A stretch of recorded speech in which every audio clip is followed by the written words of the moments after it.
जय हिंद दोस्तों। जैसा कि आप अपनी स्क्रीन पर देख रहे हैं, हमारी एमपीपीएससी की श्रृंखला स्टार्ट हो चुकी है, जिसमें 2009 से लेकर 2019 तक यानी 10 वर्षों में एमपीपीएससी के द्वारा एग्जाम में जितने भी क्वेश्चन पूछे गए हैं, हम उन सभी क्वेश्चनों को देख रहे हैं। साथ में उनसे जुड़े प्रमुख तथ्यों को भी जान रहे हैं। और जो हमने सबसे पहले सब्जेक्ट स्टार्ट किया हुआ है वो है हमारा इतिहास, जिसमें हम 6 वीडियो ऑलरेडी बना चुके हैं। अगर आपने अभी तक उन वीडियो को नहीं देखा है तो जाकर जल्दी देखिए। और ये जो वीडियो है हमारे इतिहास सब्जेक्ट का सबसे लास्ट वीडियो है। अब इसके बाद जो है हम नेक्स्ट सब्जेक्ट को लेकर आएंगे, जो हमारा पॉलिटी होगा। उसमें भी हम पिछले 10 वर्षों में एमपीपीएससी के द्वारा जो भी क्वेश्चन पूछे गए हैं उनको हम देखेंगे। तो चलिए मैं क्वेश्चनों को स्टार्ट करता हूँ। मैं वन बाय वन आपको क्वेश्चन बताऊँगा। आप वीडियो को पॉज करके आपको क्या आंसर लगता है उसको दिए गए आंसर से मैच करिएगा। और लास्ट में वीडियो के हमें कमेंट सेक्शन में ये ज़रूर बताइएगा कि आपके टोटल कितने क्वेश्चन सही हैं। क्वेश्चन फर्स्ट है, पुस्तक सत्यार्थ प्रकाश के लेखक कौन थे? Option A Swami Shraddhanand, option B Maharshi D K Karve, option C Swami Dayanand Saraswati, option D इनमें से कोई नहीं। तो आंसर होगा सी स्वामी दयानंद सरस्वती। और प्रमुख तथ्य हैं, सत्यार्थ प्रकाश पुस्तक के लेखक स्वामी दयानंद सरस्वती हैं, जो धार्मिक समाज सुधारक और आर्य समाज के संस्थापक हैं। इन्होंने आर्य समाज की स्थापना 1875 में की और वेदों की और लोटों का नारा इन्होंने ही दिया था। नेक्स्ट क्वेश्चन है, रेशम बुनकरों की श्रेणी की जानकारी निम्नलिखित में किस शिलालेख से मिलती है? ऑप्शन ए दसपुर शिलालेख, ऑप्शन बी प्रयाग प्रशस्ति, ऑप्शन सी एरंड शिलालेख, ऑप्शन डी हाथी गुम्फा शिलालेख। तो आंसर है ए दसपुर शिलालेख। और प्रमुख तथ्य हैं, दसपुर शिलालेख में रेशम बुनकरों की श्रेणी की जानकारी मिलती है।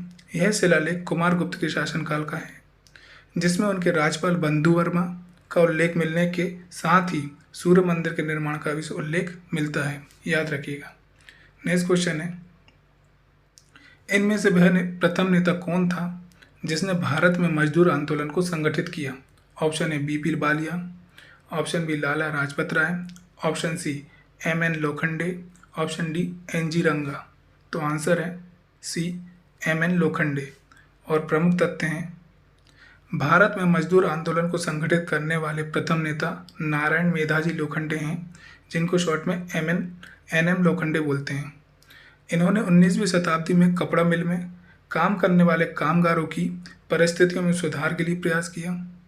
वर्ष 2005 में सरकार ने इनके तस्वीरों के साथ एक डाक टिकट जारी किया था। याद रखिएगा, काफ़ी अच्छा फैक्ट है, हो सकता है कि आने वाले एग्जामों में ये पूछा जाए। नेक्स्ट क्वेश्चन है, सहायक संधि व्यवस्था को स्वीकार करने वाले प्रथम भारतीय देशी शासक कौन थे? ऑप्शन ए ग्वालियर के सिंधिया, ऑप्शन बी हैदराबाद के निजाम, ऑप्शन सी पंजाब के दिलीप सिंह, ऑप्शन डी बड़ौदा के गायकवाड़। तो आंसर है बी हैदराबाद के निजाम। और इसके प्रमुख तथ्य हैं, लॉर्ड वेलेजली द्वारा सहायक संधि लाई गई थी, जिसमें इस संधि को स्वीकार करने वाले प्रथम भारतीय देशी शासक हैदराबाद के निजाम था। इस संधि को कई राज्यों ने स्वीकार किया। वे हैं हैदराबाद ने 1798 यानी 1798 में, मैसूर ने 1799 में, तंजौर ने 1799 में, अवध ने 1801 में, मराठा ने 1803 में, भोसले ने 1803 में और सिंधिया ने 1804 आदि था, जिनका उद्देश्य अंग्रेजी विस्तार को बढ़ाना था। नेक्स्ट क्वेश्चन है, वैज्ञानिक समाज की स्थापना की थी? ऑप्शन ए विल्टन कंपनी ने, ऑप्शन बी लॉर्ड कॉर्नवालिस ने, option C sir Syed Ahmad Khan ने, ऑप्शन डी इनमें से कोई नहीं। तो आंसर है सी सर सैयद अहमद खान ने। और प्रमुख तथ्य हैं, सर सैयद अहमद खान ने वैज्ञानिक समाज की स्थापना 1864 ईस्वी में की। यह एक महान मुस्लिम समाज सुधारक और भविष्य दृष्टा थे। ये लोगों को पारंपरिक शिक्षा के स्थान पर आधुनिक शिक्षा के ज्ञान को हासिल करने की बात कहते हैं। इन्होंने 1875 ईस्वी में अलीगढ़ मुस्लिम एंग्लो ओरिएंटल कॉलेज की स्थापना की थी। नेक्स्ट क्वेश्चन है, भारतीय असंतोष के पिता के रूप में बाल गंगाधर तिलक को किसने कहा था? ऑप्शन ए लॉर्ड कर्जन ने, ऑप्शन बी विंसेंट स्मिथ ने, ऑप्शन सी वैलेंटाइन सिरोल ने, ऑप्शन डी हेनरी कॉटन ने। तो आंसर है सी वैलेंटाइन सिरोल ने कहा था। और प्रमुख तथ्य हैं। वैलेंटाइन सिरोल के द्वारा भारतीय असंतोष के पिता के रूप में बाल गंगाधर तिलक को कहा। तिलक आधुनिक भारत के प्रभावशाली और राष्ट्रप्रिय नेता थे। इन्होंने इंग्लिश में मराठा दर्पण व मराठी में केसरी नामक समाचार पत्र शुरू किए, जो जनता में बहुत लोकप्रिय हुए। और मांडले जेल में इन्होंने गीता रहस्य नामक पुस्तक लिखी, जो सर्वोत्कृष्ट है, जिसका कई भाषाओं में अनुवाद हुआ है। याद रखिएगा, काफ़ी इंपॉर्टेंट तथ्य हैं ये। नेक्स्ट क्वेश्चन है, हड़प्पा के काल में तांबे के रथ की खोज हुई थी। ऑप्शन ए कुनाल में, ऑप्शन बी राखीगढ़ी में, ऑप्शन सी देमाबाद में, ऑप्शन सी बानावली में। तो आंसर है सी देमाबाद में। और प्रमुख तथ्य है, हड़प्पा के काल में तांबे की रथ की खोज महाराष्ट्र के देमाबाद में हुई। कुनाल और बानावली हरियाणा प्रांत के हिसार जिले में तथा राखीगढ़ी हरियाणा प्रांत में जिंद जिले में स्थित हैं। याद रखिएगा। नेक्स्ट क्वेश्चन है, हड़प्पा वालों को निम्नलिखित में से किसका ज्ञान नहीं था। ऑप्शन ए कुओं का निर्माण का, ऑप्शन बी खम्भों का निर्माण का, ऑप्शन सी नालियों के निर्माण का, ऑप्शन डी मेहराब यानी आर्चेस के निर्माण का। तो आंसर है डी मेहराब यानी आर्चेस के निर्माण का इनको ज्ञान नहीं था। और प्रमुख तथ्य हैं, हड़प्पा वालों को मेहराब यानी आर्चेस के निर्माण का ज्ञान नहीं था, लेकिन कुओं खम्भों और नालियों के निर्माण का ज्ञान था। नेक्स्ट क्वेश्चन की तरफ बढ़ते हैं। नेक्स्ट क्वेश्चन है, महावीर की मृत्यु के बाद जैन संघ का मुखिया किसे कहा जाता है। Option A Jambu, option B Bhadrabahu, option C Sthulabhadra, option D Sudharman. तो आंसर है डी सुधर्मण। और इसके प्रमुख तथ्य हैं,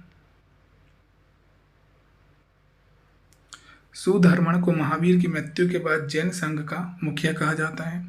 महावीर का जन्म 540 ईसा पूर्व में वैशाली के निकट कुंडल ग्राम में हुआ था।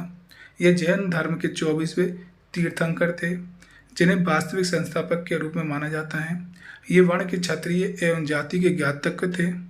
इनके गुरु पार्श्वनाथ थे, जो कि 23वें तीर्थंकर थे। 12 वर्ष तक लगातार कठोर तपस्या एवं साधना के बाद 42 वर्ष की अवस्था में महावीर को ग्राम के समीप रिजुपालिका नदी के किनारे एक शाल के वृक्ष के नीचे कैवल्य प्राप्त हुआ।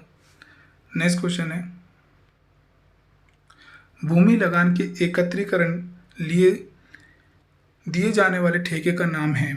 ऑप्शन ए ठेका, ऑप्शन बी इजरा, ऑप्शन सी जप्ती, ऑप्शन डी कनकुट। तो आंसर है बी इजरा। और प्रमुख तथ्य हैं कि ठेके को हम क्या बोलते हैं कि किसी वस्तु को ठेके पर लेने वाला मालिक को देता है। यानी इसका मतलब ये है कि मान के चलिए, जैसे कि आप अपना मकान बनवाना चाहते हैं, तो आपने क्या करा, ठेकेदार को मकान अपने दे दिया बनाने के लिए। और जैसे ही आपका मकान कंप्लीट हो जाए तो वो ठेकेदार क्या करेगा, आपको उस मकान की चाबी आपको दे देगा। तो इसका मतलब यही है कि ठेकेदार ने आपसे लिया, आप मालिक थे, और वापस आप ही को लौटा दिया। और इजरा जो है भूमि लगान के एकत्रीकरण के लिए है। और जप्ती का मतलब होता है किसी की संपत्ति पर किया गया अधिकार। मतलब इसका आप क्या मतलब समझ रहे हैं, इसका अगर एग्जाम्पल देखा जाए तो जैसा कि अंग्रेजों द्वारा चलाई जा रही स्थायी बंदोबस्त की नीति, इसमें क्या हो रहा था कि अंग्रेज जो है जमींदारों से क्या कहते थे कि आप हमें भूमि का क्या करेंगे 10/11 भाग जो है लगान के रूप में देंगे, और अगर आप देने में समर्थ नहीं हो पाते हैं तो आपकी जो भूमि है वो हम अपने अधीन कर लेंगे। तो ये क्या था, जप्ती प्रथा थी एक तरीके से। नेक्स्ट कानकुट, जिसका मतलब होता है अनुमान करने की क्रिया। मतलब अगर इसको भी अगर एग्जाम्पल के द्वारा देखा जाए तो न्यूनतम समर्थन मूल्य यानी जिसको हम बोलते हैं MSP सरकार द्वारा जो चलाई जा रही है, इसमें क्या होता है, इसमें किसानों के लिए क्या होता है कि फसल पैदा करने से पहले ही मूल्य डिसाइड कर दिए जाते हैं। तो ये क्या होता है, यही पद्धति जो कहलाई वो कानकुट पद्धति कहलाई, जिसमें क्या करते हैं आप अनुमान के आधार पर पहले से ही चीज़ों का मूल्य निर्धारित कर देते हैं।